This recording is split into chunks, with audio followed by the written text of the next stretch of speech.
You're listening to a Roddenberry podcast. Mission Log, a Roddenberry Star Trek podcast, episode 594, author.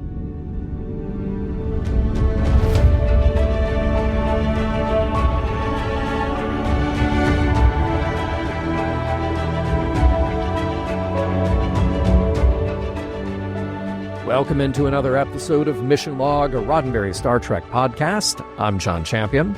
And I'm Norman Lau. Each week on Mission Log, we take a look at an episode of Star Trek from the ground up, photon by photon, searching for the morals, meanings, and messages contained therein, and seeing if the whole thing stands the test of a final edit. This week, author, the one where I got rights. You got nothing. You mind your place, mister, or you'll be wearing concrete galoshes. You mean cement overshoes? Aye.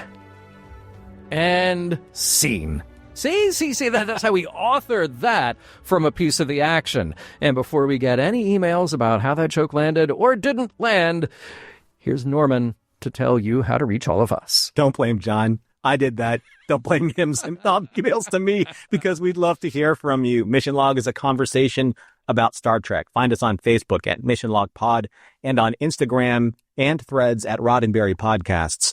The conversation always continues in the Mission Log Discord with near daily live events and 24/7 chat about the topics you love. Get your invitation to our private server by joining patreon.com/missionlog. While you're at it, one of the most important ways to help your favorite podcasts is to leave a 5-star rating and a review at Apple or your preferred podcast platform.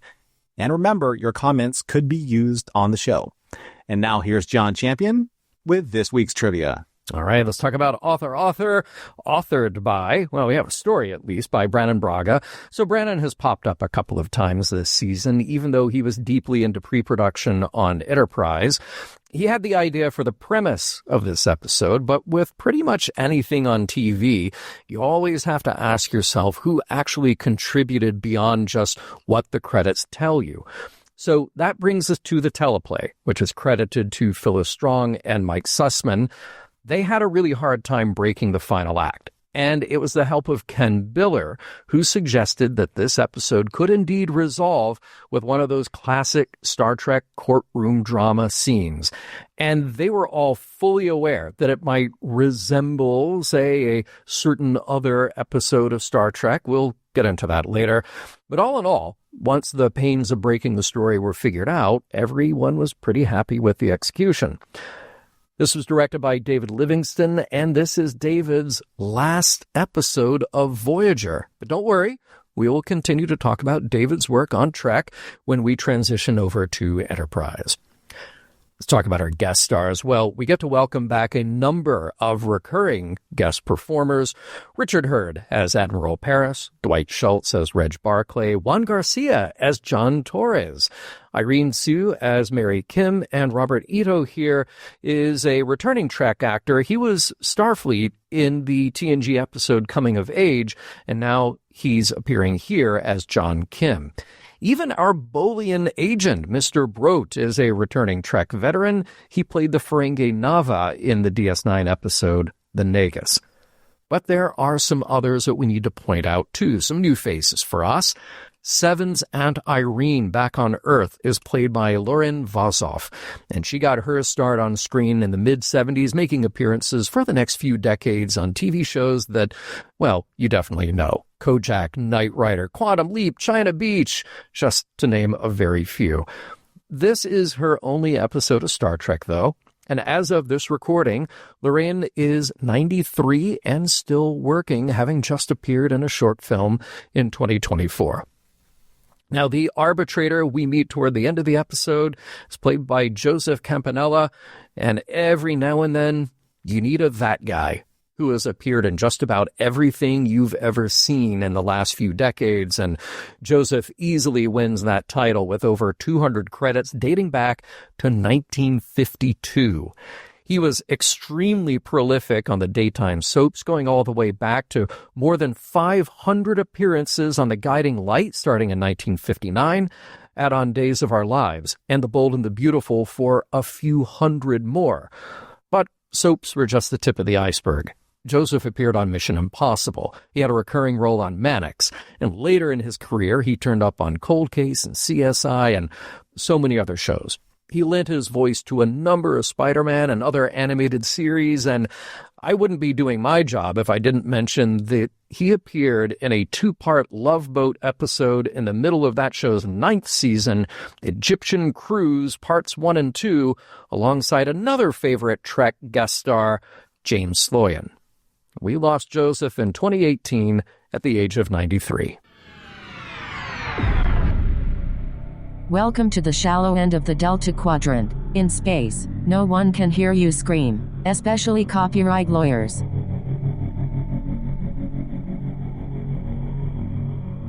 Prologue. On Voyager's holodeck, photons flare, subroutines fuse, and consciousness sparks to life. Draped in a satin smoking jacket, the Doctor writes by quill at an antique desk, casting himself as both subject and author. His holonovel, Photons Be reframes his life as grand literature, a creation story as sweeping as the Big Bang itself. And standing behind the author is the author, the Doctor, as self-satisfied as only he can be. Act 1. Voyager takes a leap. Operation Watson establishes the first transgalactic comlink between the Delta and Alpha quadrants. Captain Janeway congratulates Reg Barclay for pulling it off, but he humbly credits Harry and Seven for proposing the tachyon beam's singularity bounce. The breakthrough is fragile, though. Admiral Paris warns that the singularity aligns for just 11 minutes each day, leaving Captain Janeway to divide comm time among her crew. Before cutting the link, Reg offers a gift, a live feed of Earth from McKinley Station, a breathtaking glimpse of home unseen for 7 years. In the mess hall, Neelix organizes a lottery. Each isolinear chip buys 3 minutes with loved ones. Captain Janeway hopes to call her mother. Chakotay, his sister. Harry, unlucky, draws number 130, 6 weeks away. He tries to swap with the Doctor, who declines. Then Tom steps up, offering his early slot to Harry. A small gesture, but it means the world. When the Doctor's turn arrives, he doesn't call family. Instead, he contacts his bullion publisher, who gushes over his latest draft and presses it for release. The Doctor beams until Seven cuts the line at precisely 11 minutes, unimpressed by his swelling ego. Later, in sickbay, the Doctor corners Tom with smug enthusiasm. His holonovel, Photons Be, is finished. With mock humility, he asks Tom to critique it, offering to cover his shift in return. On the holodeck, Tom loads the program. He skips the bloated prologue and drops into Chapter 1, where he himself becomes the EMH aboard the starship Vortex. The sickbay teems with patients. Katane, a stand-in for Chakotay, demands treatment for Marseilles, a mustachioed parody of Tom. The EMH refuses, citing triage protocol. Then Captain Jenkins, a dark-haired analog of Captain Janeway, strides in coldly and executes another patient so Marseille can live. Tom realizes quickly that the holonovel isn't a celebration. It's an indictment. Act 2. Tom storms into the mess hall and tells Neelix, B'Elanna, and Harry what he saw. Jenkins murders a patient while Marseille looks on. B'Elanna laughs the bitter irony off. Harry sneers. Neelix looks skeptical. Tom pushes at them, play Photons Be yourself and tell me you'll still laugh. They comply, one by one, on the holodeck. In Chapter 5, B'Elanna straps on a comically heavy mobile emitter backpack just to enter engineering, only to catch Marseille sneaking in with the Delaney sisters. In Chapter 6, Neelix's avatar is dragged before Jenkins, accused of harboring extracurricular subroutines, music, daydreams, sexuality. Neelix defends them. Jenkins snarls, "You're not a person." He's hauled off for reprogramming. In Chapter 7, Harry's turn as Kimball has him escorting the EMH to decompilation.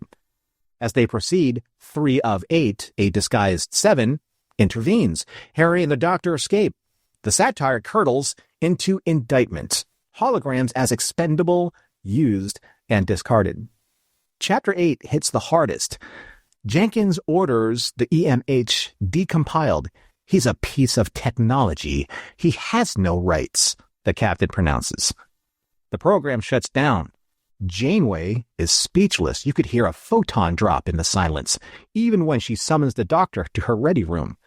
His creative allegory meant to provoke thought, and it has fractured the trust and stirred raw wounds. The experiment threatens the ship's unity and identity, and the doctor stands at the eye of that storm. Act 3. In the ready room, senior officers press the doctor. Harry points at Kimball, Tom at Marseilles, B'Elanna at the uncanny likenesses, and Chakotay warns the parallels are too exact to be ignored. Captain Janeway adds the sharpest warning. Once Photons Be free circulates on starbases, outsiders will take it as fact. The doctor doesn't budge. He insists the characters are symbolic dramatizations of oppression, not portraits of his colleagues. If the price of truth is offending friends, he says, so be it. Art, he argues, must not be diluted for sensitivity. The crew leaves unsettled. Trust is strained. Meanwhile, Harry finally seizes his long-awaited comm slot. At first, joy floods the channel. His parents are warm and proud and full of small details from Earth. Then his mother innocently wonders why he hasn't been promoted and promises to write the captain herself. Panic flares before Harry can explain. A solar flare cuts the link. Seven calmly assures him he'll have another chance in 2 months. Harry snaps back bitterly. How could she understand what it means to miss family when she has none? The doctor returns to the holodeck to refine his holonovel, only to discover Tom has sabotaged it. Instead of allegory, he finds a grotesque parody. A vain, lecherous doctor neglects patients, pursues seductions, even drugs 2 of 3. The caricature is unmistakable and vicious. Outraged, he confronts Tom, but Tom throws the doctor's own defense back at him. It's not you. It just looks like you. But what if people think otherwise? For the first time, the doctor feels the sting of his logic reversed. Hurt, he demands the original back. Tom relents and tells the emotionally perplexed doctor where to find the hidden backup file. Act 4. Neelix, of all people, proves the lone enthusiast of Photons Be free. Hoping for feedback on his holo cookbook, he praises the doctor's work as brave and important. But the doctor admits he never meant to harm his friends. Neelix offers a Tulaxian proverb. When the road splits in two, take the third path. Why not revise the program? Alter the faces, but preserve the message. The doctor hesitates, but finally agrees. He contacts his publisher, Brote, and insists on changes to protect his crew. Reluctantly, Brote agrees to wait for a revision. In the mess hall, the doctor announces his plan. Captain Janeway thanks him for choosing friendship over ego. Chastened, he even apologizes to Tom and invites him to help with edits, a rare moment of humility. But just as reconciliation takes root aboard Voyager, chaos erupts on Earth. At Pathfinder, Barclay delivers a copy of the holonovel to Admiral Paris. To their horror, it has already been released and is spreading across thousands of holosuites. Admiral Paris alerts Captain Janeway. When confronted, Brote refuses to recall it, declaring Federation law is clear. Holograms have no rights, not even as authors. Act 5. Tuvok lays out the situation with Vulcan clarity. Brote is right. Under Federation law, the Doctor has no rights. One option is to classify the novel as security sensitive, forcing its suppression. Tom bristles that it would only confirm suspicions. Chakotay suggests defamation, but Captain Janeway refuses to compromise. We'll fight for him, she says.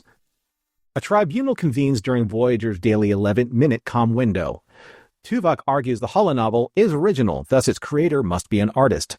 Brote sneers with a replicator analogy. Should a coffee dispenser own the rights to its brew? The arbitrator admits the flaw. The law requires an artist to be a person. By statute, the Doctor is not. Janeway pivots, the crew testifies, and Seven recounts the Doctor teaching her conversation, dance, even romance, scaffolding her humanity. Harry describes his self-initiated command subroutines, ambitioned beyond design. Barclay recalls the doctor's journey to save Zimmerman like a son seeking a father's pride. Finally, Janeway admits the doctor once disobeyed her direct order, risking the crew. Not commendable, she says, but profoundly human. While awaiting judgment, Seven offers Harry her comm slot to finish his call. He declines, urging her instead to call her aunt, Irene Hansen. Their conversation, memories of childhood stubbornness and strawberry tarts, long-buried family ties, is tender and awkward and deeply human, proof of the very growth the doctor has fostered. The ruling arrives. The arbitrator cannot yet declare the doctor a person, but recognizes him as more than just a hologram. He extends the legal definition of artist to include him, grants control of the holonovel, and orders all copies recalled. Brote fumes. Barclay congratulates, and Janeway tells the doctor it's a start. But the doctor feels hollow. Pardon the pun. Thousands have already played the program. The damage is done. Janeway reassures him that the crew will survive this, just as certain as the doctor will revise his story to be even more remarkable. And in doing so, several months later, in a distant mining colony, tens, or perhaps hundreds, of Mark I EMHs toil in silence. One leans to another. Ask the operator to run Photons Be free. It's quite provocative. And, just as he's told two friends, they told two friends, and so on, and so on, and so on. The end. All right, Norman, thank you for recounting the minutes of this story. Photon by photon. Photon by photon, and let's get into it. A lot happening here. Again, the tradition of very short teaser segments for Voyager in particular. This one is pretty condensed, it's pretty concise, but I love starting out with this like creation myth. Very flowery language, and I love that dressing gown. I love, oh my God, that style. Right. Oh, perfection. Well, I mean, when I see something like that, I mean, I love it. I know you love it. I love that you can see all the quilting in the lapel, right? I love the almost kind of like just slightly off-tone opening of the original series Alexander Courage theme. Yes. Yeah, that was very clever. But I've told you this before, and I've said this on air, like, basically what the doctor was doing is like my favorite aesthetic, like hyper technology, but with these really signature antiques, like the quilt pen, the pipe, the desk itself, parchment, right? So good. Yeah. So good. And I did, look, you and I both have nice smoking jackets. Anybody who was with us in Vegas, they know that. To get a good quality dressing gown like that, you're talking about, low end $500, going up to $1,500-$1,700. So I think first of all, I gotta save up. And second of all, I wish it were colder in LA, because then I could justify wearing that around the apartment more often, Yeah. All right. Nice to see you return to Pathfinder. I'm glad that we're, continuing this arc, and I'm glad that we have some regular communication. I feel like this is something that gets put off, but I think it's nice to always have that sort of tease and that sort of connection with what's going on back at home. I like that there is a fixed number of the crew now. You have 146 ISIL in your chest, right? Yeah. So that's about as round of a number as we can get. Yeah. Does Naomi get one? Oh, do you get like, because she's a child, does she get like one instead of the three?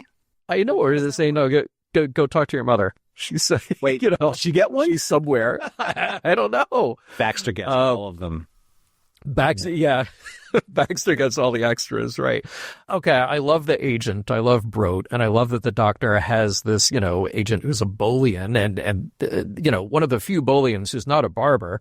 And we got that old Star Trek trope where you get a real person mentioned, Tolstoy, and then you get a fictional in-universe character, Karatek, who, by the way, reference to The Measure of a Man, he is the author of The Dream of the Fire, which is, I believe, Worf gives that to Data, or I might have the characters mixed up. But so you have an actual reference to The Measure of a Man, because they knew what they were doing with this episode. They're like, yeah, we're all in. Yeah, it's not going to be the first. It's certainly not going to be the last, and not even an observations, probably. So no, of course. Yeah. So I like it when, a character enters a holonovel and then they have their own dialogue. They go off script. So the holonovel, what is it? Is it programmed to give them a certain amount of leeway and then try and lead them back into the script?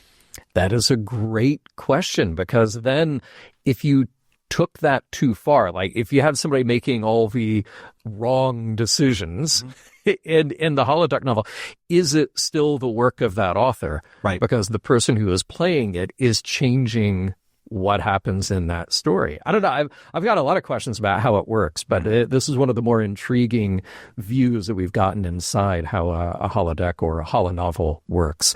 And I love the attention to detail, the changes that happen when Tom enters it. He's in a blue uniform. Yeah. And then just the slightly different looks on the holo characters, really impressive. Chakotay's hair, Janeway's styling. And of course, he's Lieutenant Marseilles. Even the alt names are just great. There's an interesting tattoo on Chakotay's face because, first of all, he's Bajoran. He has the Bajoran nose, which has, I would say, is a Vedic. He wasn't a Vedic, but he had the tattoo of an orb, a Bajoran orb, and a snake kind of like coiled around it. Yeah. Yeah. I don't think I've ever seen that particular symbol, in Bajoran history. Yeah. I don't even think it's a Pa-Wraith symbol. It's just something new. This is something great, but it's a whole creative mashup, which I love. Yeah. How they did that. And wow, Kate playing Jenkins is great. Right. And we have not seen the captain straight up murder a crew member since Tuvix. Yeah. I thought it was funny that Katane is like Chakotay and Janeway kind of shipped. Yeah, yeah, right. That's true. And think of Captain Jenkins. That's got to be somewhere in the Doctor's subconscious of how he feels she did Tuvix dirty. Yeah. Well, and you say subconscious. I would say that with the Doctor, there is no subconscious. It's just all consciousness all the time. I mean, he did instant access to all things. He did say that he had, a huge objection to what was going on, and Janeway said, "Okay, I'm the captain." So, yeah. Right. And then, okay, we come to this scene after Tom has played the holonovel, and he's sharing with B'Elanna and with Harry what's going on. And I forget who suggests it. They were like, well, are you going to take this to the captain?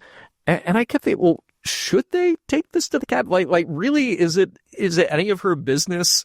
Right. That somebody's feelings got hurt by somebody else's creative endeavor? Like, can't we solve this on a lower level first? But I guess not. I feel hugely justified, like in our 7 seasons worth of critiquing Tom, because B'Elanna says, "Well, the holodeck has always been your domain." Yeah. Because Tom's taking a little personally, and we've been talking about this forever. Every single time there's a holodeck, anything like the entertainment or the venue or the theme or the flavor, going all the way back to the French pool hall, and then you had Club Med. Oh, and then there's everything that you're doing with Drive and the holodeck and the cars and everything. Right, is all about Tom's holodeck fantasies. And now she's like, "You don't like it." Yeah. I love that. Exactly. Yeah. Yeah. Like that. I love the backpack-sized emitter, holographic emitter that they have to wear, because I thought about it. And actually, even though the Doctor has his tiny little 29th century mobile emitter, maybe that backpack is how they would have to do it in the 24th century. I mean, I've been to a 21st century VR game where you had to wear a thing like that. Right? Mm-hmm. It's like that scene in 1941 when they tried to shove the radio down the submarine porthole, and one of the Japanese guys says, "We got to make these things smaller." Right. And of course, the bit with Lieutenant Marseilles giving the physicals to the women on the crew, that was right in character. I read somewhere online that supposedly the officer at the beginning and the officer at the end that comes in, they're the Delaney sisters. Yeah. That's bananas. When you're... Yeah. Inspired. Yeah. Absolutely inspired. Right? Yeah. Now, I love Neelix playing the game. I think he's terrific in that. And then I thought Tulak, pretty badass looking with the beard. Right. Right? Yep. And I also love the idea when Harry Kim is playing the game that Kimball is a hypochondriac, but also apparently picks up venereal diseases. Mm-hmm. I thought that was kind of the subtext there. What was going on? So I was thinking, Salt and Pepper Tuvok is like, that might be best Tuvok, right? So think about it this way. So you got Salt and Pepper Tuvok, you got Harry getting dates because that's how you would contract certain diseases. You have all the weapons, behind Janeway's death. You have Janeway murdering. Bottom line, how is this not the mirror universe of Voyager? It kind of is. It really is, right? Yeah. Is that how the Doctor really feels? Well, we'll get into that too. Yeah. So we had 3 of 8. We had 2 of 3 later. Like they kind of played around with who she was, depending on when you caught the holodeck, the holonovel 7 of 9. I thought that they were cool. Obviously, the hair is a big part of that, just giving her red hair. But I thought the changes the Borg tech was really cool. Yeah. And I like that they kept the character trait of her having some sympathy and understanding with the Doctor. That just makes sense. Right. And really shows that stood out to the Doctor, that their friendship is genuine, I also loved the edit here, how they kept cutting to different players within the game. Yep. 3 of 8 with this impassioned plea about the Doctor. And I kept thinking is this sort of Star Trek inside Star Trek? Mm-hmm. It's doing the moment, doing the impassioned plea like the Kirk speech, the Janeway speech, but here at 7, doing it within the show. Right. Is that a bit of foreshadowing of where we're going with the show? And short answer, yes. The interesting thing is that we always talk about how great Jerry is with nuanced acting, and now she's giving kind of like the Olivier performance, and then it cuts to Jenkins, and then when an actor really understands what's going on, the context of it, all they have to do is act and not say a word. And the shame that's coming through Janeway's eyes watching Jenkins be who she is, because that's the Doctor's interpretation, is really quite phenomenal. Yeah, so good, so good. There's this great line that the Doctor has, like all fiction, it has elements of truth. We'll put a pin in that. I think we'll come back to that as a theme, possibly. And then, I immediately thought of, what you see at the end of every movie, any resemblance to actual persons living or dead, or to actual events or incidents is purely coincidental. Like that is the supposed get out of jail free card there. But, I guess he just slapped that on the future. It's like Dragnet. Yeah, exactly. Yeah, right. I love the Doctor when he clearly states that I do what all good novelists do. I write what I know. Mm-hmm. Put a pin in that, too. Yeah. Yep. And look, I would say that in that moment, in that meeting where the crew are kind of dressing him down for what he did, I think the Doctor seems to understand metaphor way better than the rest of the crew. Yep. I can't say that what he did is particularly good or right, but that is what it is. Of course, we mentioned those hundreds of EMH Mark I's who we first learned about in Lifeline. So nice little call back to that. And then, we'll get to the reveal later. Yeah. I'm going to put a little bit of kind of like a disclaimer out there. I am going to be pretty hard on Janeway from here on out in this episode. Okay. Janeway says to the Doctor, your emitter isn't a ball and chain. It liberates you. That is like one of the most condescending things I've ever seen her say in Voyager. She's like, I'm telling you how your emitter should make you feel. I'm like, that's so reductive. Yeah. It's terrifying that someone wrote that for her. Picard would never say that. No. He would empathize with what the character is going through.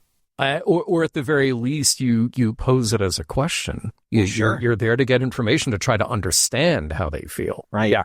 We're supposed to take this context as we are as audience.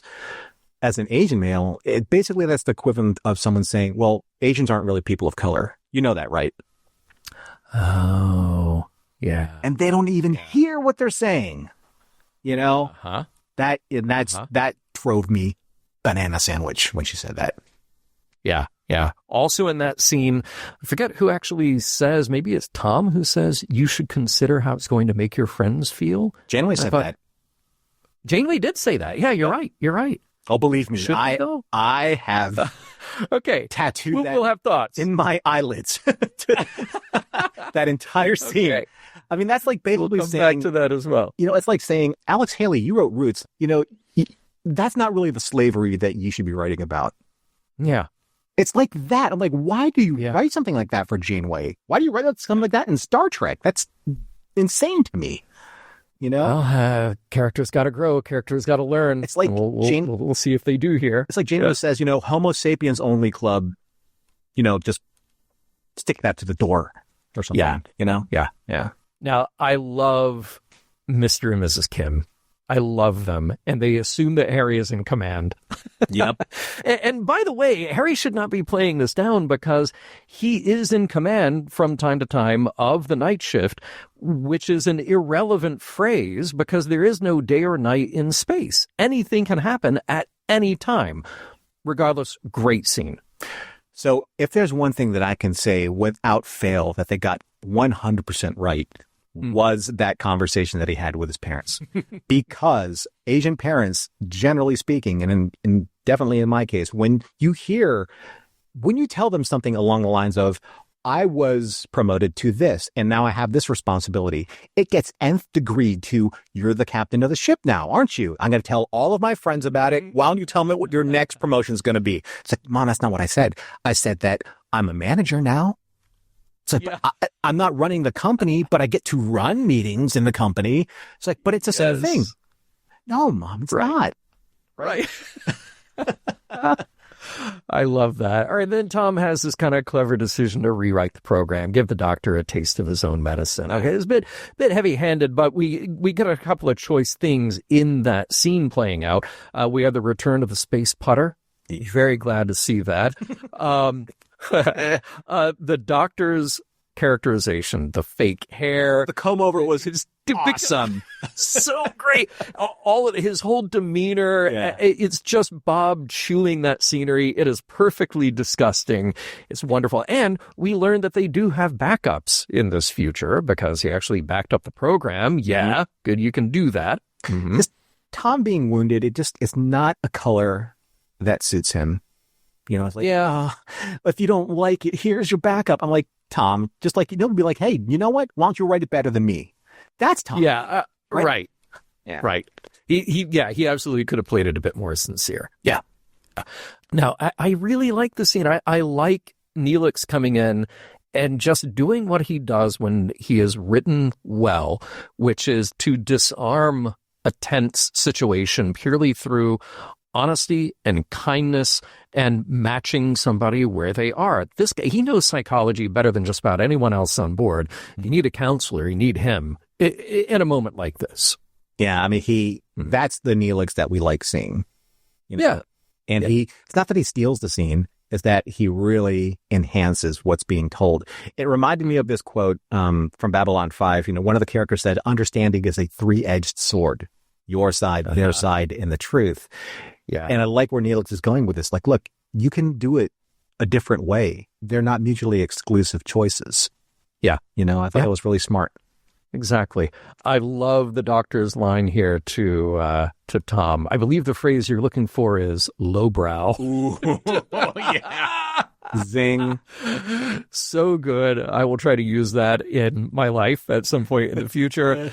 And man, I here's the thing. For as much criticism as we have given Voyager about not sticking to the arcs, not exploring the possibility of long-form storytelling, we get it. Mm-hmm. We get that this is an episodic show.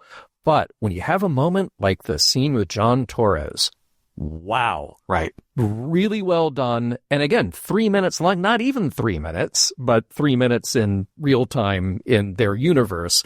Earned, well played. Go back and see our discussion about him and lineage. Yeah. No notes. Yep. Terrific. 100% agree. It was interesting that Seven had like a revelation. She said 30 seconds, to B'Elanna, and then it kind of ended at 36 seconds. Yes, I timed it. Yeah. And, not correct. to prove the writers were wrong, it's to prove that Seven learned something. Yep. Mm-hmm. Yep. We're going to come back to that, too. See, never trust an agent when they say that they'll wait for revisions because of course I did. Yeah. And then we're going to get into this as well, but this whole idea, authors have rights. That is a statement. And I thought, do they really? We'll explore that a little. Holograms, though, have no rights according to Federation law. Seems like holograms have been around long enough that somebody would have figured out something to do with that. I'm just wondering if this was like Broad's angle the entire time. Like this guy is like pumping out like some really nice, material here. Go make 10 more. Yeah. And I can just basically steal them and there'll be no repercussions and I can just reap all the profit. Yeah. Yeah. So something to consider. Interesting. Yeah. How does one get profit though, unless you're selling them to Ferengi? I don't know.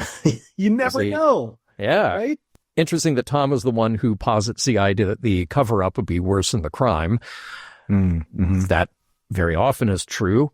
I hesitate to say that it is always true because it doesn't always seem that way. And I guess defamation laws still exist in the future. Interesting. And then Janeway, I like seeing the turnaround here with Janeway saying, no, we actually do have to make it about the Doctor's rights, not look for the easy way out. You on board with that? Well, I mean, I like it. It's just that the turn comes so quickly. And I'm wondering, I might bring this up later, that maybe was an opportunity for this to have been actually the two-parter that should have been. Ooh. Yeah. Okay. I like that idea. It would be very difficult to have a court case in 11-minute segments. And they're only allowing 3 days to do it. I was thinking this is going to take a month. Right. Yeah. I wish that they played more into kind of like, okay, you're at Pathfinder Station and you have experts that, at your command, if you will. It would have been really neat if they brought back Maddox as one of the experts in this particular case, just because there was the callback to the soft callback to Measure of a Man, as we mentioned before. And then you would have this. That would have been great. Yeah. That would have been absolutely great. We got a nice little recap of the Doctor's history and his contributions to the crew. It's nice to see the crew stand up for him. And then Janeway comes in with the assist that definitely is the standout, line here for her doing her bit of a Kirk speech. Centuries ago in most places on Earth, only landowners of a particular gender and race had any rights at all. ... Our definition of what constitutes a person has continued to evolve. Lovely moment. I'm parking it there because it may come back later, but I love that moment. The other thing that I love Aunt Irene. Loved it. Aunt Irene so Hansen. Much. Oh, I loved it so much. I want a whole episode of that because she is wonderful and Jerry's reaction to her is just, talk about show, don't tell. It is pure gold. By the way, no notes. I had an Aunt Irene who passed away last year at age 101, and we have a deep, dark family secret, which I will share on next week's VAM about Aunt Irene. Okay. All right. So only if you're a Patreon member do you get that. Now, the arbitrator, I love this, he punts. He punts the decision. Well, we're not going to determine if the Doctor has any rights. We don't know that. But he is an artist, so we'll give him that. All right. I got rights. I'm just wondering if EMH Mark 1s at the end in the mining facilities were a portion of them, a percentage of them, some of the 675 that Zimmerman made. I think they are. I absolutely believe they are. And look, that coda, very clever. And by the way, I'm sure that you picked up that it was program 47 beta, Photons Be free. Again, makes no sense whatsoever. They're just software, but whatever. Tom seems to have a knack for taking anybody's holo program and making it worse. Call it a gift. Hopefully you kept the receipt.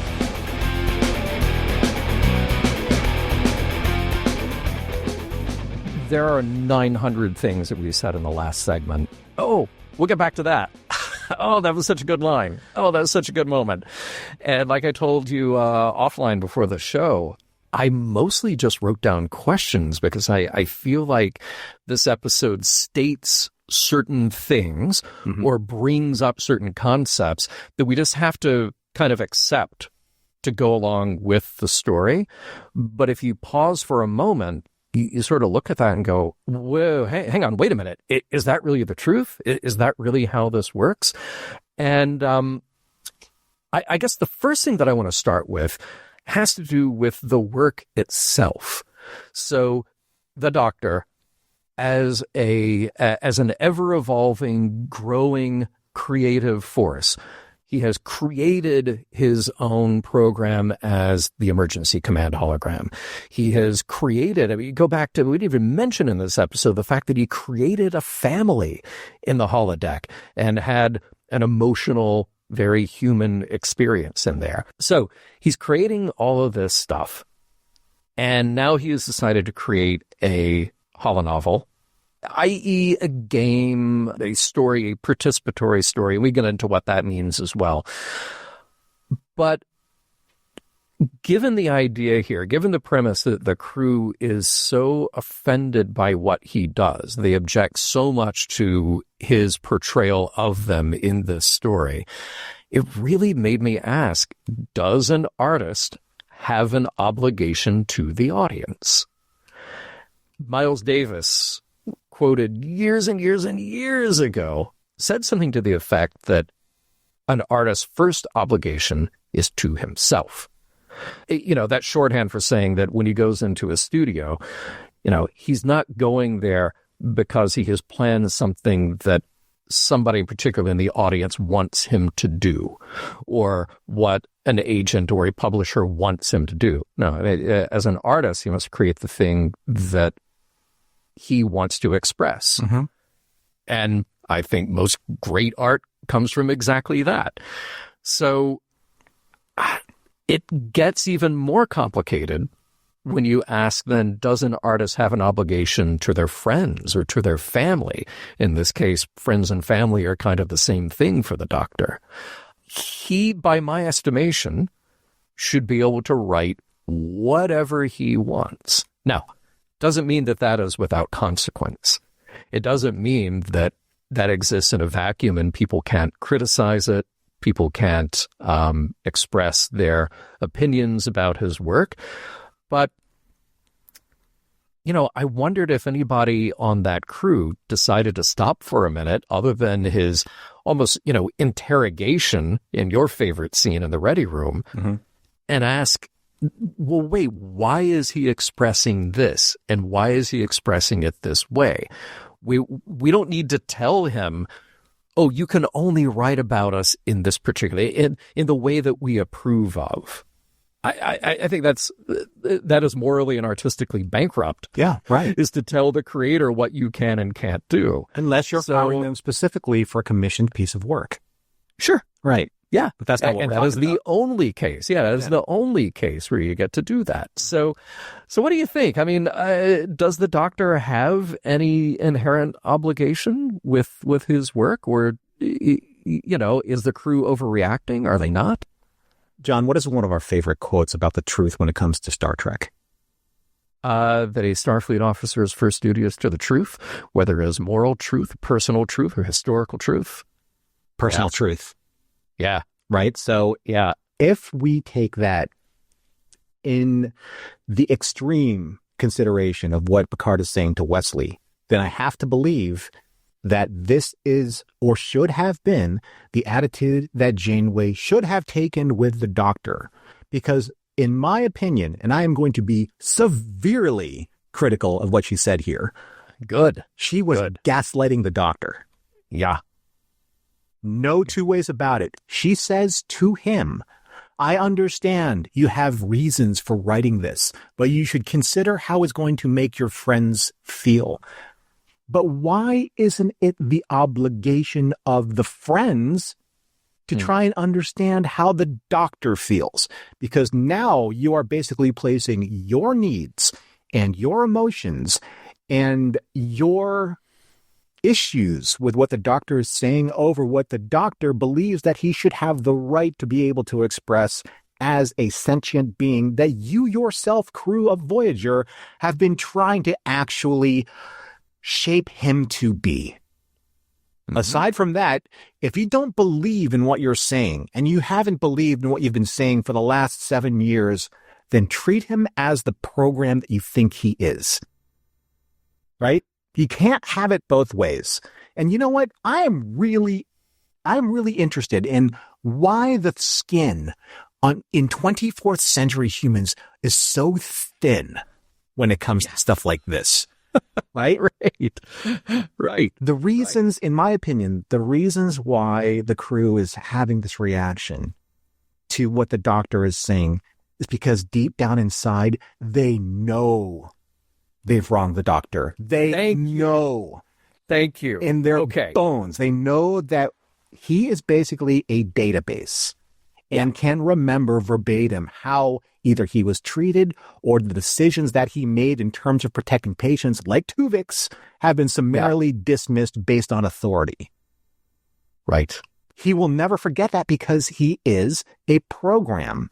So they should know that that's going to come up in the book because this is what he knows. And he said, I write what I know. So all of you crew members that are sitting there right now giving the doctor grief about his decisions and about his muse, if you will, that deep pit of that stomach feeling that you're feeling right now is called shame. And you deserve every freaking iota of it because you did this to him. Yeah. Right? Well, look, I mean, here's the thing.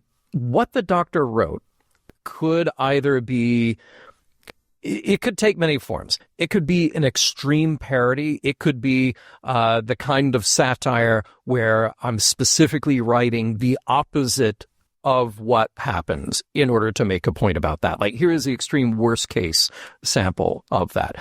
He could choose to write something in documentary style where he would be obligated to himself, or his own mission in that case, to write the exact truth as he remembers it in detail. And he can because he has perfect recall, right? Right. But do they get it? Does Janeway, does anybody else get it? That it is perfectly allowable that an author, an artist can create or write something interpretive that might be designed to elicit an emotional response, aiming for what might be emotionally true, even if it isn't perfectly accurate. And that is entirely the realm that art plays in. Right. That is, it's a little bit of a misnomer when people see a documentary. And granted, there are documentaries that strive very hard to be as impartial, as accurate as possible, right? But even just by committing something to film and making editorial choices, you are then shaping that story. And by shaping that story, that has an impact. It has an outcome, and it will shape an audience perception, whether you intend to or not, right? Biopics are a huge category still and have been for the last several years. There are a lot of award-winning biography movies about people. And very often I will hear the complaint, well, this moment wasn't exactly right. And they messed up the timeline here because this wasn't exactly right. And this thing actually happened before that. Therefore, it ruined the movie. Yeah. I mean, well, maybe the movie wasn't supposed to be an encyclopedic recitation of every single moment from somebody's life. It's an interpretation. It is an interpretation. And even if it was trying to be encyclopedic in its accuracy, you can only tell a story from one perspective at a time, right? Because then you're making another movie, or you're breaking perspective if you decide to tell something else.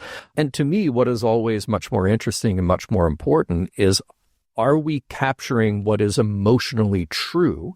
And can we as the audience suspend our disbelief enough to say, hey, even if something isn't accurate from a documentary position, can it be accurate because it tells a story with a kind of personal, emotional truth? There's that word again, personal truth, that conveys the most important part of that message.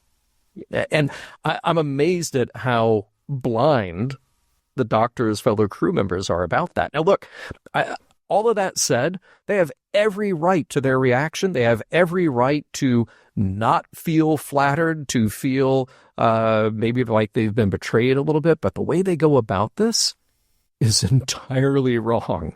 There is really no attempt to understand what's going on here at all. I mean, this is kind of like a clip show without being a clip show in a way, because sure, I went pretty far back, and I wanted to kind of outline the progression of when people say like, well, that never really happened to the Doctor. That didn't really treat him that way. Well, you may not remember, but you know who remembers, John? Pepperidge Farm remembers. Pepperidge Farm remembers. Thank you. So I have a little bit of reading to do here. I hope you don't mind. Sure, go right ahead. Okay, so remember in Virtuoso when we tagged the Doctor for whistling, I've been working on the railroad. We had a fairly robust discussion about that. Well, we both believe that this was kind of like a silent plea for help in his own way, right? And maybe this is the extension of not just singing anymore, but actually committing it to this type of work. Because when you really break down the specific scenes of his holonovel, you see a pattern forming. The pattern is disturbing in so many ways, because it's not just about the Doctor's ego being stroked. Seven said that earlier, and she's not wrong, right? But there's a deeper pain that is being exercised in the way that Seven exercised that pain of turning off the metronome in Human Error when Chakotay, the holodeck Chakotay, said, you got to feel the music. Yeah. You got to feel the pain, right? Yeah. And that, I believe, is this secret pain that has been, ever since he was turned on, that he's been recording and doesn't really know how to manifest that idea until now. So you kind of like have to ask yourself, all right, now is this holodeck cover more than its, the inside of its novel? Is it more than its cover? The whole phrase is a book more than its cover. Yeah. Because it's the Doctor's catharsis at work. Let's go. And by the way, look, all of those experiences can be true at the same time. Sure. Here's the bit of subtlety that everybody is missing when they judge his work. He can be grateful. He can be fulfilled. He can feel all of these things about his experience on Voyager. He can feel loved. He can feel the friendship of the people around him. Sure. And at the same time, he can also feel like he has been the object of scorn and treated as less than part of the crew in many instances. There are times where, there are those uncomfortable moments when, you become part of the conversation that you shouldn't walk into, around the corner or in the water cooler. They don't even have that conversation behind the walls. They have that conversation to him, in front of him, because they don't care about his feelings. I mean, let's start off with the most blatant version of this, and that's when Captain Jenkins says to, 3 of 8, he's a piece of technology. He has no rights. That echoes in Brote's, argument about, his race to retain his creative work.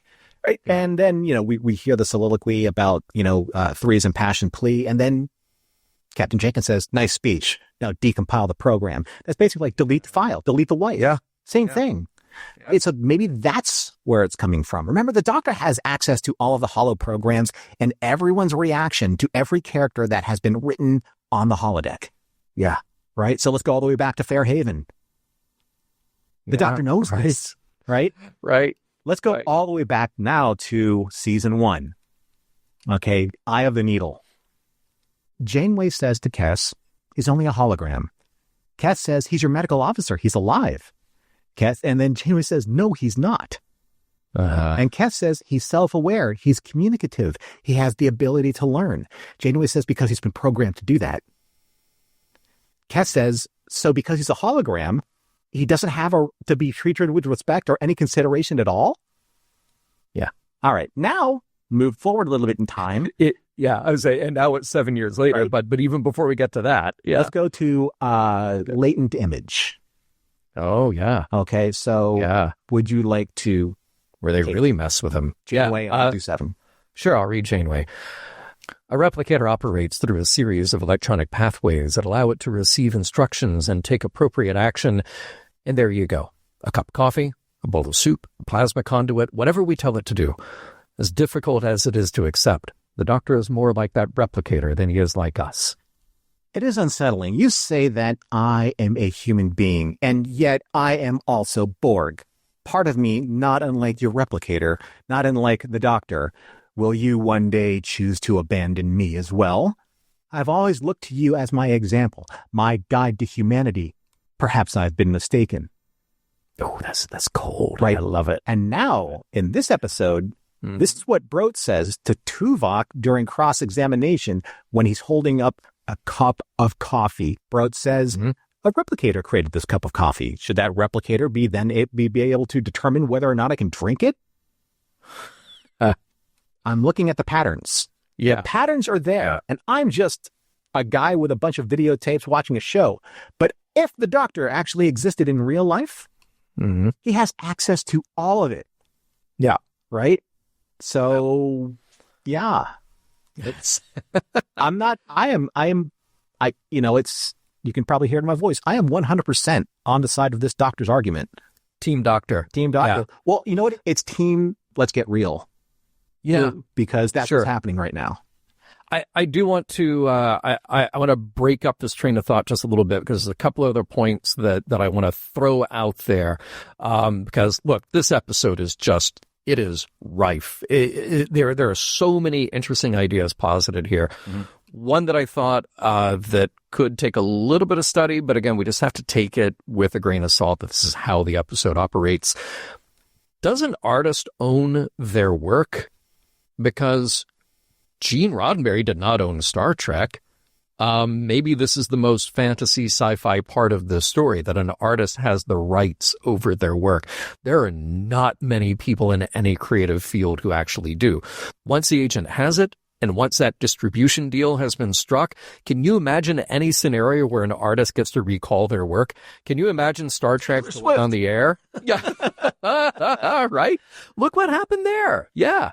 Yeah, exactly. And there are a lot of others like her who have had to do a similar thing, to say, I can't fight it. I have to go redo my work in order to have any claim over it. Right. And hopefully get a better deal in the future. Yeah. Well, I mean, you're right when it comes to, the logistics and contract law. That's for sure. Yeah. Right. Because, the reason why you're doing this is because you want your work to go out there.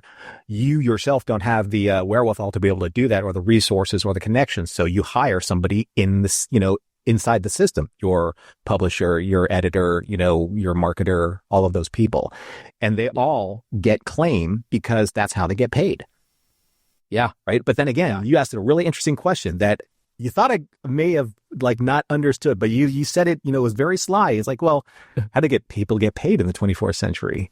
So who's actually profiting off of this, right? I mean, it would have been interesting if Quark had this in the holosuite and Deep Space Nine. And look, maybe you could extrapolate and say, okay, in the 24th century, under the Federation at least, since there isn't a profit motive, maybe the laws have caught up, and maybe the artists have rights that we just can't even imagine today. But if that were the case, then this artist technically would have been able to just say, no, take it back. Right. But then we end up.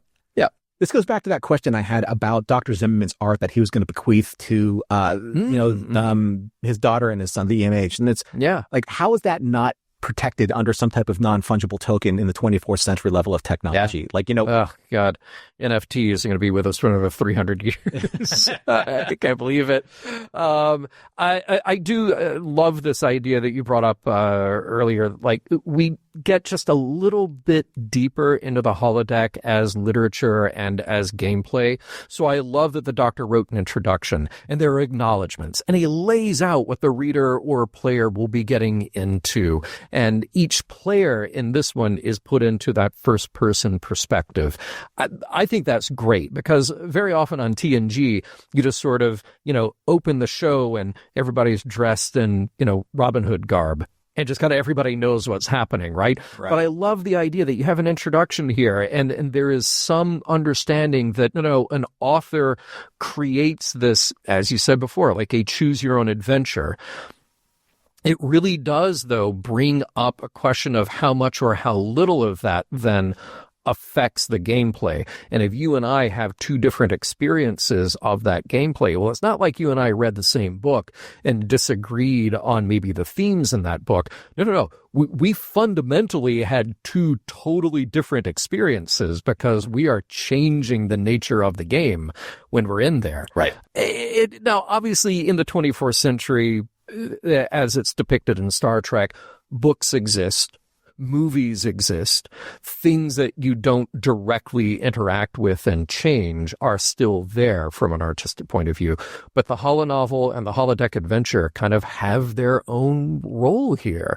And it's kind of cool to see that Well, on a deeper level. Here's the one thing that we haven't really asked in terms of why one holonovel is acceptable and another isn't. And it's not Tom's holonovel.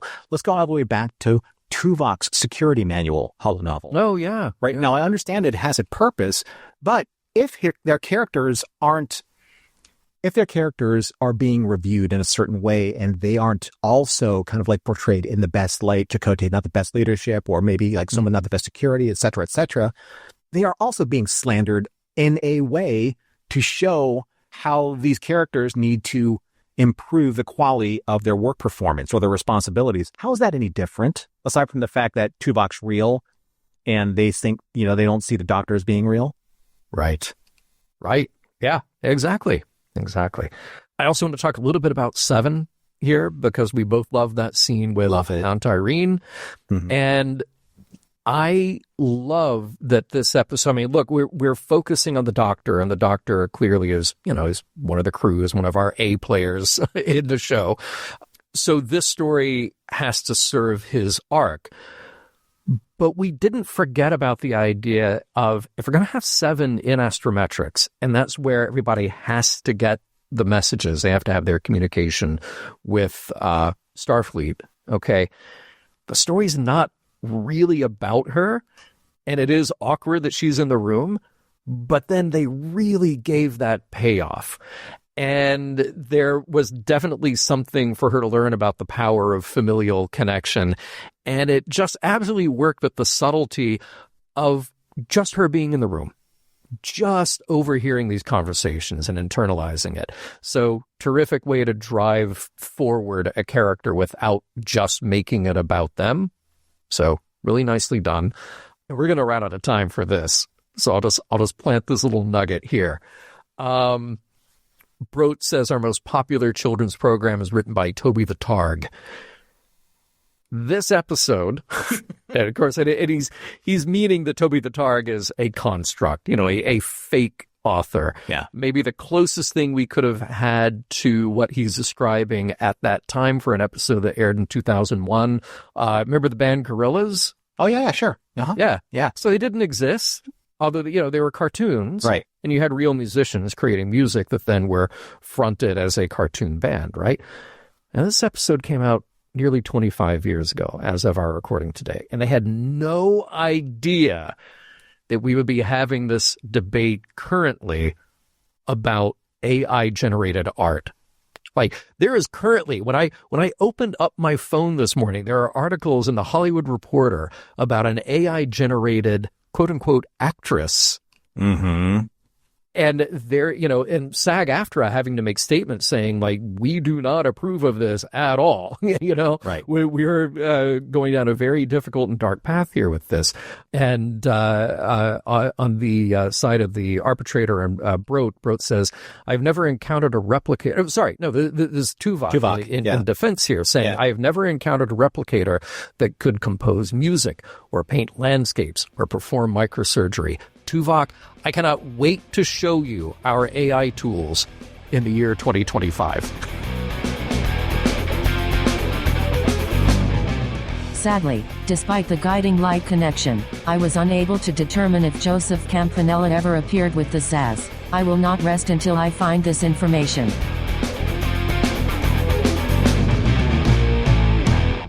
All right, we made it. We authored our way to the end of the episode, and now we got to sum it all up with those age-old mission log questions. Does the episode hold up? And what did we learn? Are there any takeaway morals, meanings, messages? So let's cut right to it. Yeah. Norman, author, author me a response, please. Does this episode hold up?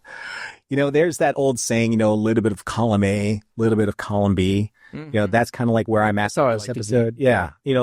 Well, column A for me, it's like that's one side of the buffet, and then column B is the other side of the buffet. You look at the cross section of it, there are two columns. But see, sounds good. You have column A here, and it's like I mentioned this before. It's kind of like a neat little version of a clip show. It's its own kind of format, but you are associating a lot of the Doctor's trauma with a lot of the experience that he's had with particular episodes, especially the ones that I brought up earlier, in discussion. So it's not like, Shattered, that was a neat clip show because it kind of recreated certain scenes. But in this, you're seeing the recreation of certain scenes through the Doctor's holonovel, and obviously not, painting the crew in the most flattering light, or photons, to say. Yeah. So that's the past, the Doctor's past kind of like being brought to the surface in a way where I think he's trying to make the crew understand that he's been affected in a certain way and they don't know why. And this is his example. Column B is kind of like the whole, I dig this story a lot, but I don't think this story would have existed without Measure of a Man. Honestly. Yeah. It's a great follow-up, and it's not soft serialization in any way, but there are very specific callbacks to not just Measure of a Man, but the argument being brought to the forefront about rights, about sentient rights to a non-corporeal or a non-biological or technological person, quote unquote. Yeah.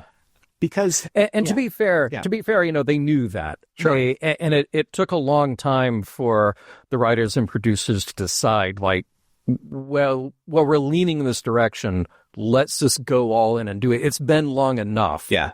Since Measure of a Man came out. But then there were others who felt like, well, if we're going to do this whole thing about the Doctor's rights, we should have done it already. And, we got tastes of it here and there. But, yeah, for better, for worse, they did it now. But it also kind of like, we're in this like really interesting time when it comes to, not just this era of Star Trek, but like modern Star Trek, where not everyone has seen all of it. So when you're just, say, a Voyager fan and you don't really want to go back in time all the way to 1966 or 87, or Deep Space Nine, this is Voyager. You want to stick there. And this is the episode that really sticks with you because they don't know Measure of a Man. You haven't gone back to Measure of a Man. There's no technical reference back to the Measure of a Man. So this is it. This is your big moral conundrum episode. Mm-hmm. And that's fine, so. Yeah. But it's tougher when you're kind of like, what do they call them? Completionists, when we want to see everything.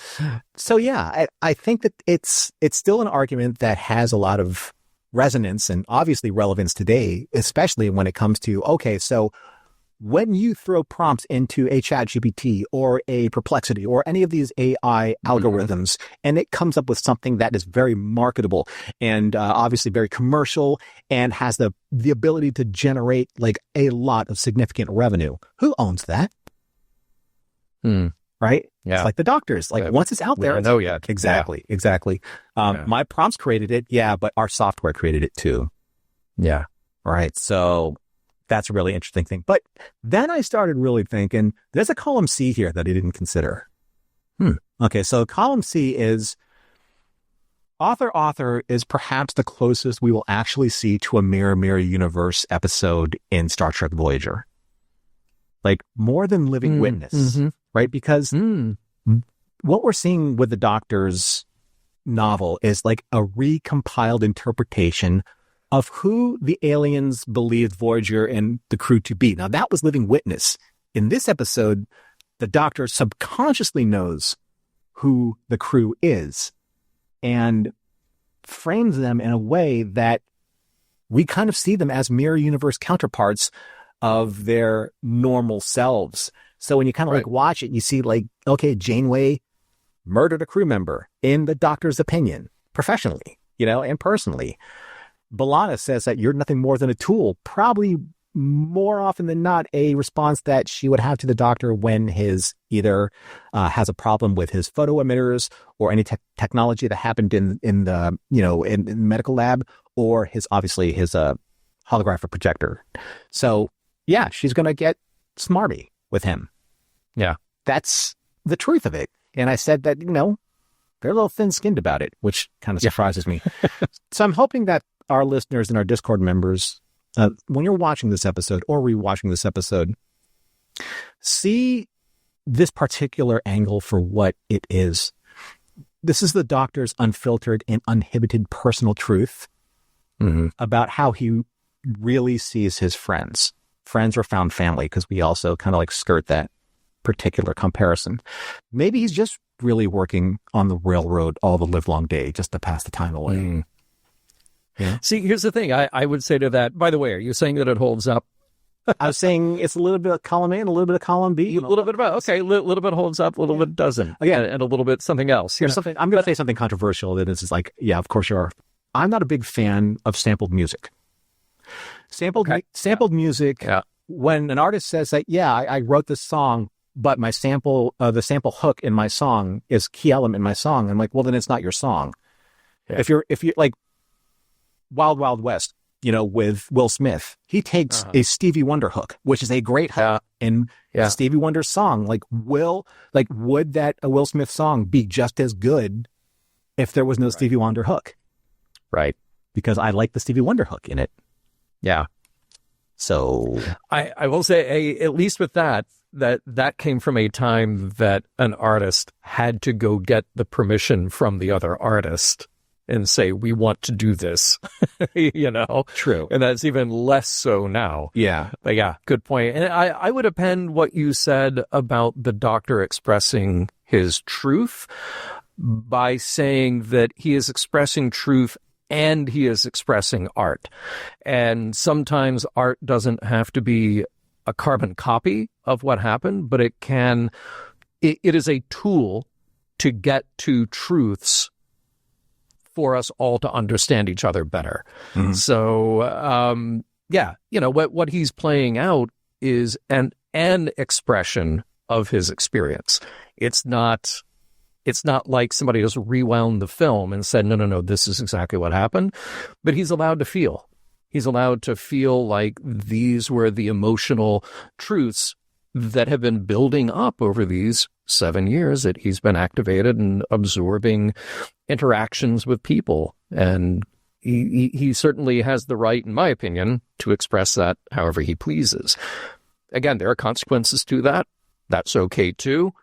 He's got to deal with the backlash and criticism when that comes. The episode itself, I'm very impressed with cramming this many ideas into 45 minutes of what just, And it just feels like at the beginning, the Doctor angers his friends with a holonovel. But then it turns into a courtroom drama. It turns into a question about the rights of artists. We also have this great B-plot with these emotional connections between the crew and their loved ones on Earth. And again, cannot stress how happy I am with the way to get this kind of emotional personal breakthrough with Seven that isn't just making it a 7 of 9 story. Right. It really is a beautifully subtle way to put a button on that. In rewatching the episode a couple of times, I was even more impressed because, there's this chunk kind of in the middle of the show where everybody takes their turn in the holonovel. Yeah. And before I rewatched it, probably for the second time, I felt like, oh, wait a minute, is that just dragging us down, or are we wasting our time before we get to the courtroom stuff? And on the rewatch, I was like, no, wait a minute, this moves along in a really snappy way, and that is a testament to David's talent as a director. Mm-hmm. It's a testament to the writers really being efficient here. It's a testament to good editing, and the fact that they're able to fit the entire courtroom drama into Act 5. It's like you could look at it and go, okay, they didn't know what they're doing. They tacked it on, but it actually works. You get all the information that you need, and you actually get all of the provocative questions that make the episode resonate even after the credits roll. It reminded me a lot of Memorial, the way that was balanced. Yeah, you know what? That is a great point. Yeah. Good way to look at it. So for me, it's firmly in the column of holds up. So, like what you were saying, but let's move on to the messages because, oh my God, there's just so much that could be picked apart here. What do you got, Norman? Okay, John. So if I said something in the parlance of Star Trek, if I said, "Physician, heal thyself," most people would just kind of, reflexively respond, "Is that all you have to say? What about my performance?" Because Yep, that's Wrath of Khan, and a lot of us do love Wrath of Khan still. D. Kelly was just so cool in that shot. He's laying on the floor, and just couldn't be bothered. Love him. I'm not a drama critic. So the origin of this phrase, "Physician, heal thyself," comes from the Bible, Luke 4:23, where Jesus quotes the proverb to his hometown crowd who are demanding he perform miracles there as he had in other towns. The saying implies that people should first address their own shortcomings and defects before criticizing or trying to correct those of others. It's another way of saying, like, he who without sin, or be careful living in glass houses, throwing stones, all that kind of stuff, right? I'm going to throw a little curveball your way. Oh, okay. So I know that you haven't prepared this, but I know you know this. So I know that John loves a good soliloquy. I do. So you and we're going to compare and contrast these two final scenes. Yours is going to be from Measure of a Man, and mine's going to be here from Author. Okay. So because I believe that this is the moral meaning or message, and it essentially comes from the same argument, you are going to play the role of Jean Champion Picard. Okay, I love it. Okay. All right. Your Honor, the courtroom is a crucible. In it, we burn away irrelevancies until we are left with a pure product, the truth for all time. Now, sooner or later, this man or others like him will succeed in replicating the emergency medical hologram, and the decision you reach here today will determine how we will regard this creation of our genius. It will reveal the kind of a people we are, what he is destined to be. It will reach far beyond this courtroom and this one hologram. It could significantly redefine the boundaries of personal liberty and freedom, expanding them for some, savagely curtailing them for others. Are you prepared to condemn him and all who come after him to servitude and slavery? Your Honor, Starfleet was founded to seek out new life. Well, there it sits, waiting. You wanted a chance to make law? Well, here it is. Make a good one. Now, I apologize for rewriting it a little bit, but I wanted it to kind of like trend towards the doctor's holographic hologram. Yeah. Right? Because I wanted the listeners to hear that, but then kind of have your ears perk up when you hear hologram in Picard's voice. Because that's what we're saying here. I said, well, I'm going to play the Arbiter now from the end of this episode, when the Arbiter said, "We're exploring new territory today, so it is fitting that this hearing is being held at Pathfinder. The Doctor exhibits many of the traits we associate with a person: intelligence, creativity, ambition, even fallibility. But are these traits real, or is the Doctor merely programmed to simulate them? To be honest, I don't know. Eventually, we're going to have to decide because the issue of holographic rights isn't going to go away. But at this time, I am not prepared to rule that the Doctor is a person under the law.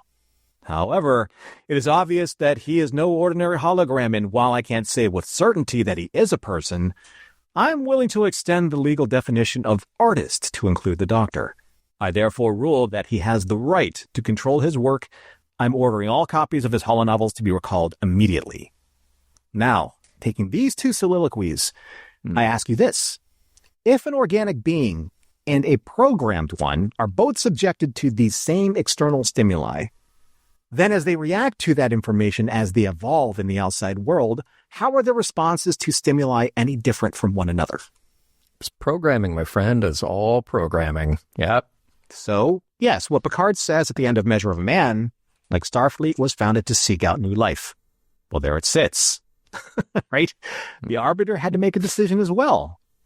And he did, because there it sits. So I just want to leave the audience thinking about this one question.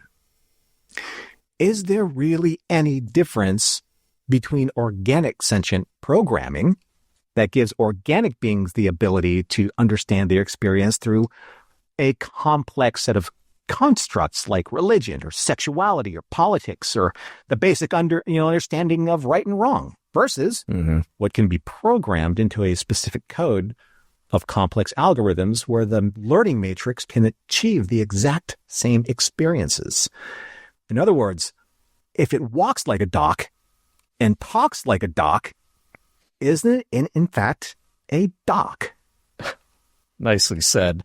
By the way, I'm still stuck on the idea that in the 24th century, artists have rights, specifically as artists. Like, this is a protected class, so we can only hope. I've got rights. Look, well said. And yeah, the parallels with Measure of a Man, again, by design, they're there. And I would encourage folks, hey, go back and listen to the Mission Log episode about Measure of a Man, which I didn't listen to it, but I did go back to the transcript. Oh. This is one of those rare occasions that I went back to the transcript. Thank you, Seligman, and our audience for transcripting all of Mission Log. Very helpful tool. Just because I wanted to kind of refresh myself a bit with the morals, meanings, messages there. You know, I think this is a very clever way to approach a similar idea, but also give us some other things to think about. There are a lot of ways to slice this episode. So if you're a creator, you're an artist, maybe you see a story about responsibility. You know, it's how your work can provoke or inspire or offend, how others might try to control or profit from you. It's also a cautionary tale about ownership, you know, your voice, your story, your image, and the way that some others might exploit those things for their own gain. All right, that's definitely there. But let's look a little deeper, because the heart of the story here for me, I think I'm going to come right along parallel with you, Norman. I think the heart is somewhere else. And we've been here before. Most notably, the Measure of a Man, when we asked whether data was a person or property. And that courtroom drama wasn't about the technical specs of a positronic brain.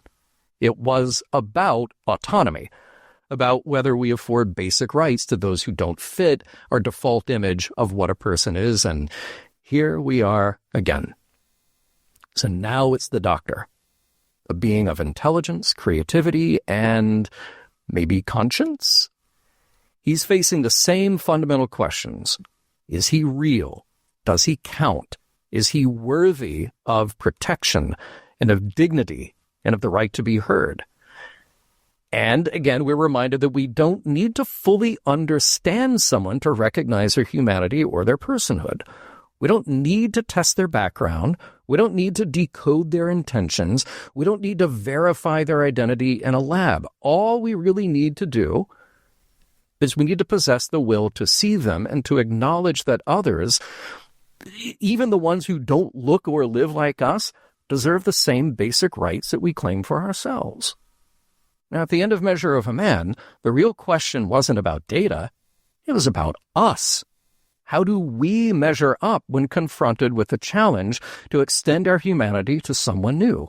How do we respond when someone asks, am I worthy of dignity or of freedom or of agency? Do we say yes? Or do we start asking for documentation? And once again, I'm only talking about Star Trek. Mission Log is produced by Roddenberry Entertainment. If you'd like to support us directly, you can do so at patreon.com/missionlog for early access to shows in the Mission Log Discord. Our website is missionlogpodcast.com, and for more Star Trek news and discussion, visit trekmovie.com. On the next Mission Log, Friendship 1.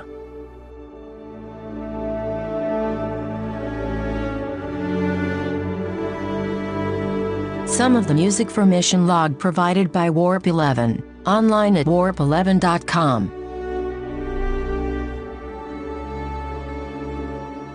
Special thanks to consulting producers, Matt Esposito, Tom Kozak, Mike Richards, Mike Schabel, and Paul Shadwell.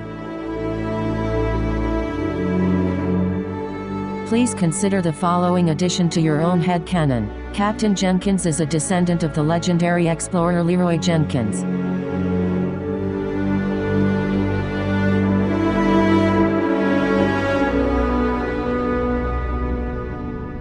End transmission.